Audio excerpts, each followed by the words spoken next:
আসসালামু আলাইকুম, আমি মেহমেদ ইমন। তো এই যে বোতলের ভিতরে কি জানেন, এটার ভিতরে আমি জাম বানাইছি।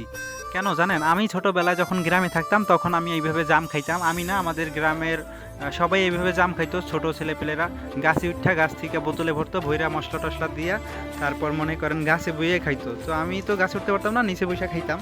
তো এই যে সেই ছোটবেলার কথা মনে পড়ে গেছে আজকে বাজারে জাম দেখা। তো বাজার থেকে কিনা নিয়ে আসলাম, আইনা বাসায় বানাই নাই, এটা আমি আইনা ধুয়া টুয়া সব কিছু বোতলে ভরতেছি, সেই ছোটোবেলার মতো করে খামু আর কি। তো সেই জন্য বোতলে ভরতেছি ধুয়া টুয়া, বোতলে ভরা শেষ, এক বোতল জাম হয়েছে। তো এই যে পুরো একটা বোতল অল্প একটু ফাঁকা রাখছি, নইলে আবার মশলা টশলা দিয়া ঝাঁকড়ানো যাইব না। তো এই যে ভরা শেষ, এখন ঝাঁকড়াইতেছি। তো এই ঝাঁকড়ানোর পরে দেখি হয় না, তারপরে এই যে টাকাইতেছি ইয়ার লগে। তো টাকানোর পরে ফিনিশ হয়ে গেছে সব, একেবারে ভর্তা ভর্তা। তো সব কিছু দেওয়া কমপ্লিট, এখন দেখেন অল্প একটু জাম হয়ে গেছে। ঠিক আছে, তো ছোটোবেলায় আমি এইভাবে খাইতাম, সেটা মিস করতেছি, সেই জন্য আজকে আমি এরকম করে খাইলাম। আমার মনে হয় সবাই এরকম করে খাইছেন।